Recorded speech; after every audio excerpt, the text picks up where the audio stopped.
Well, hi everybody. Hello, hello. So here we are for my really quick, super fast 5-minute recipe, right? It's the bariatric edition. And you know what? I really miss oatmeal. Do you guys not miss a really nice warm cereal? I mean, I know it's July, but at the same time, I sometimes just want to have a really nice bowl of warm, nourishing oatmeal. And you know what? I don't eat oatmeal because it's not good for me. It raises my blood sugars, it raises my insulin levels, it makes me starving hungry. It's not something, hey Beth, it's not something that I eat on a regular basis. Now, I'm not saying that if you can eat oatmeal and it doesn't raise your blood sugars and it doesn't make you starving hungry, doesn't raise your insulin levels, then by all means stick with your oatmeal. But I can't do it. So I have to make this little recipe that works really good. I've made it before, but Talisha reminded me of this great recipe. As well, I think, Bev, you too, honey, you were the one that posted this in the recipe book the other day. So let's make it, Now remember, anything, Haley and Mary, anything that I use for this recipe that you don't want to add, you don't have to add it. You can add, you can subtract, you can just make this whole recipe totally your own recipe. Don't worry about having to follow my recipe, okay? Make it your own. So, what do I have here to make this recipe? I have some flax seeds. These ones are not ground, they're whole, but I'm going to grind them. We're going to grind them up. So you can use either.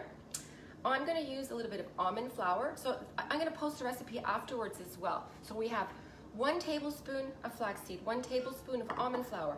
I have 1 tablespoon of chia seeds. So if you're newly post-op, I would recommend eliminating the chia or chia seeds and just doubling up on one of the other seeds, or just changing it for, like, for example, a sunflower seed or something like that.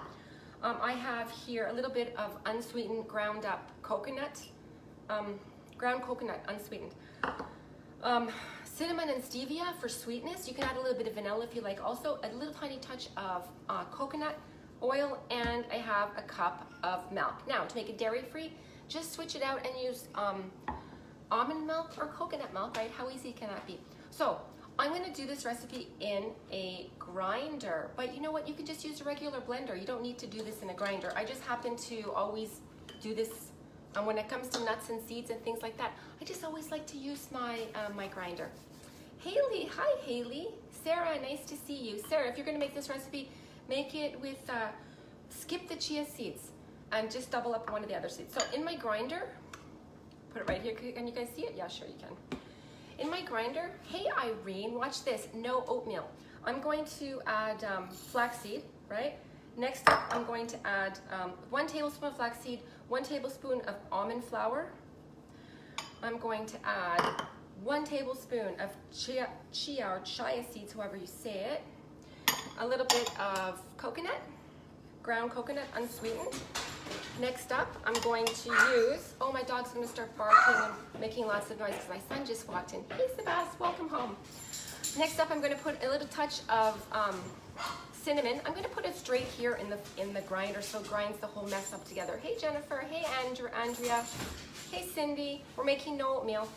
A little dash of cinnamon is going to go straight in here. And I'm going to put a little dash of stevia. You can use monk fruit or your favorite sweetener. It's all the same. I'm going to use this stevia. This is the one that I prefer the taste to, but it doesn't mean that you can't use monk fruit or your favorite one. I'm going to just put a little dash. Just put enough in to make it sweet enough for your liking. So with that, I'm going to cover up my grinder. I am going to let it go for just a 30 seconds max, maybe 20 seconds. Oh, isn't that funny? Now I can't get it to go. Huh. So pretend that I'm grinding. Grind. Oh goodness, that's really weird. Well, we're doing a live video, so these weird things happen, right? Oh. My head is... Hey Jacqueline, nice to see you. Hey Tasha. Okay, that's it. I ground it up. So, when I made this last night, I put this straight into a small pot and I added my milk or my nut milk. But you can also put it in the microwave. So I'm just going to flip that over, show you what it looks like. just use a blender, right? If you don't have a grinder, just use a blender, same thing. It's just that this is smaller, so I make less of a mess when I'm doing this. Okay, so let me show you what it looks like. This is what the powder, just like a nice fine powder, right? Hey, Jeff. Okay, so to that, I'm going to add just a touch of coconut oil, just a touch. 1/4 spoon is what I put into the recipe when I'm going to post it here to see the recipe. And then to that, I'm going to add half of my either milk, milk or nut milk. So just a 1/2 cup. Okay, and then I'm going to mix it, mix it, mix it, mix it, mix it. Now at this point, you stick it in the microwave for 30 seconds and take it out, stir it, and then another 30 seconds in the microwave, take it out, stir it up. And you know what? That's how easy it is. So this is the bowl I made just about an hour ago. I decorated it with berries and some nuts, a mixture of nuts. And that's it. This is, it's really good. It tastes really cinnamony when it's just off the stove or just out of the microwave. It's really warm, it's really satisfying, and the best part of all, I've calculated the nutrients here for you. Listen to this. For this whole serving, it's 229 calories. If you use the exact same recipe that I use, 229 calories, okay? So that's perfect. For fat, we have 18 grams of fat. We have 3 grams of net carbohydrates. 3 grams of net carbohydrates. So it's high in fiber, which means it has 7 grams of fiber in it. And for protein, we're looking at 6 grams of protein if I eat the entire bowl. So isn't that great? And you know what's great about this recipe is that it's not going to raise my blood sugars. It's not going to raise my insulin levels. I'm going to eat it. I'm going to feel totally satisfied.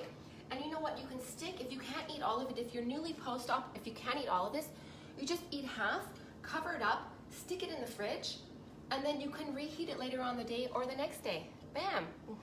So guys, I hope you like this. Hey Tiffany, Marcia, hey.